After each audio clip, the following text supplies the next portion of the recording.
what I'm quite interested is in how you look at in the future research. What kind of problems you see in the future that we need to address, and also the role of economic history, of course, and in that, and how we can address those issues. So the problem, I think, in the present that is greater than any other problem and is deserving of study is the problem of poverty, both inequality within advanced industrial economies, but more generally inequality throughout the world. The classic problem of why are so many countries poor, and that, I think, more than anything else, is what we should be focusing on.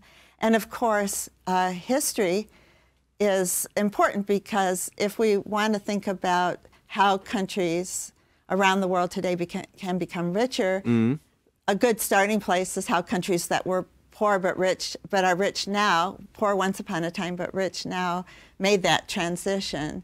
And so there is a natural affinity between economic history and development economics that needs to be exploited. And you have to be very careful, because the problems that Britain faced in the 18th century, the US in the 19th century, Germany in the 19th century, and so on, are different from developing economies today.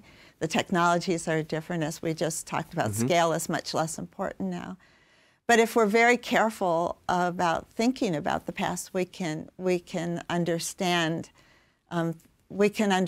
some policy lessons better. Okay, that's fascinating.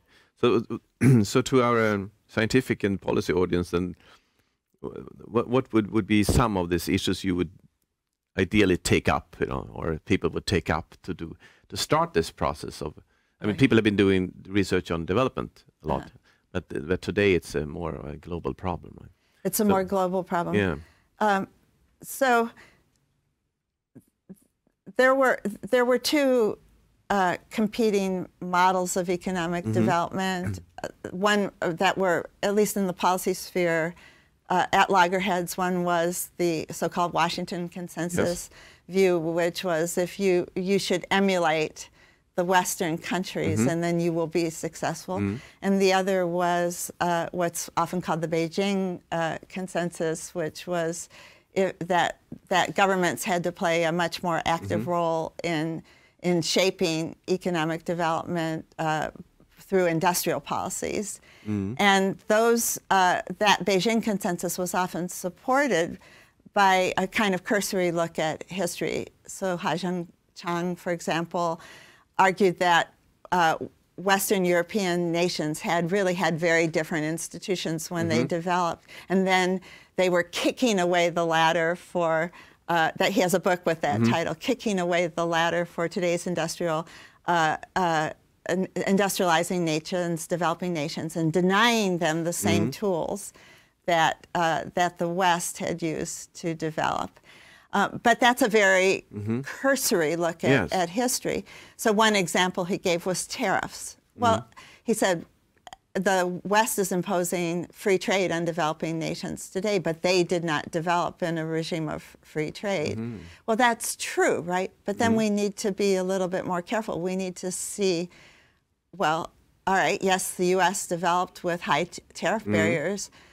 Were those tariff barriers helpful, or were they harmful, or were they just immaterial for the U.S. development story? It turns out that's not an easy question to answer, and so there are people who have done very good research that suggests that in the first industrial revolution tariffs were important, but there are also people who say no, they were completely unnecessary, and we need to do that kind of careful work to resolve that debate before we can know whether.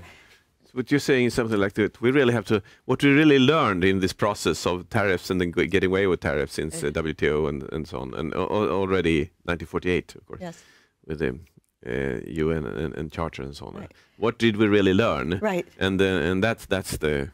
Right. I think that's a great topic. Okay, I think we have to round up, and it's been a great honor to have you here. Thank you.